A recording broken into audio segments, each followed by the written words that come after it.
আজকে একটা দুর্দান্ত কাজ করছে ইরান। সেটা হচ্ছে সৌদি আরবে মার্কিন দূতাবাসে ড্রোন হামলা চালাইছে এবং ব্যাপক ক্ষয়ক্ষতি হয়েছে।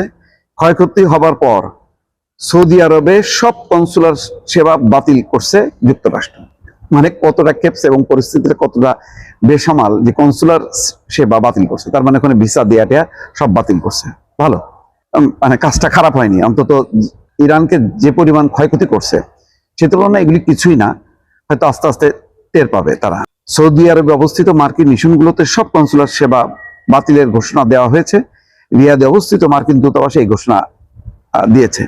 সামাজিক যোগাযোগ মাধ্যমে তারা জানিয়েছে যে আজ মঙ্গলবার নির্ধারিত সব নিয়মিত এবং জরুরি সাক্ষাৎকার বাতিল করা হয়েছে। অর্থাৎ ভিসা দেওয়ার জন্য যত সাক্ষাৎকার সব বাতিল করা হয়েছে। যে সৌদি আরব থেকে পালায় আমেরিকায় যাওয়া ওইটা বন্ধ করে দিয়েছে খেপে যে।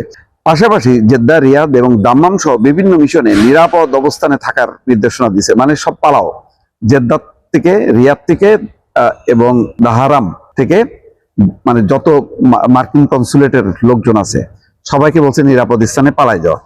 দূতাবাসে হামলার বিষয়টি উল্লেখ করে বিবৃতিতে পরবর্তী নির্দেশ না দেওয়া পর্যন্ত দূতাবাস এড়িয়ে চলার পরামর্শ দেওয়া হয়েছে। যুক্তরাষ্ট্রের সকল নাগরিককে ব্যক্তিগত নিরাপত্তা পরিকল্পনা অনুযায়ী চলার নির্দেশনা দিয়েছে। মঙ্গলবার ভোরে রিয়াদে মার্কিন দূতাবাসে দুটি ড্রোন দিয়ে হামলা চালানো হয়। এর ফলে ভবনটিতে সামান্য আগুন ধরে যায় এবং আংশিক ক্ষয়ক্ষতি হয়। তারপরেই সৌদি আরবে মার্কিন মিশনগুলোতে সেবা বন্ধ রাখার ঘোষণা দেওয়া হয়। আল জাজিরা এই তথ্য দিচ্ছে। তার মানে বুঝতে পারছেন যে আমেরিকা তার ঘাড়ের উপরে যতক্ষণ না পর্যন্ত বোম না পড়বে, আঘাত না পাবে, ততক্ষণ পর্যন্ত কিন্তু সাইজ হবে না। এবং তারা সাংঘাতিক রকম ভয় পায়।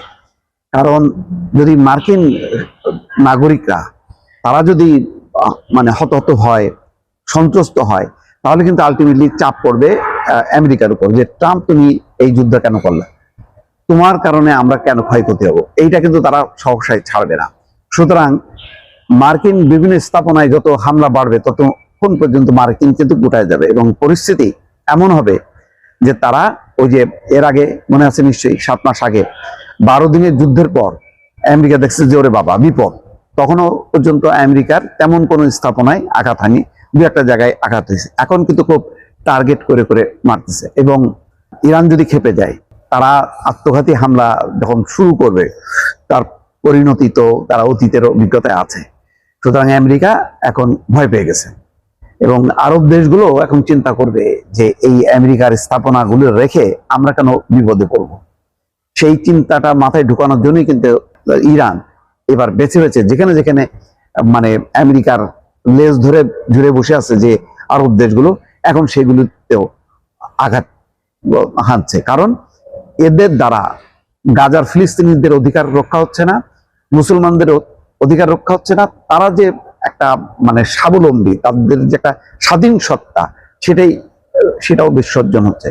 সুতরাং এরা আমেরিকার দালাল যে সমস্ত দেশ আছে, আরব দেশগুলো, সেইগুলোতে এখন হামলা চালাচ্ছে। কপালে যা আছে ইরান সেটা মেনে নিয়ে এখন তারা সর্বমুখী হামলা চালাইতেছে। দর্শক।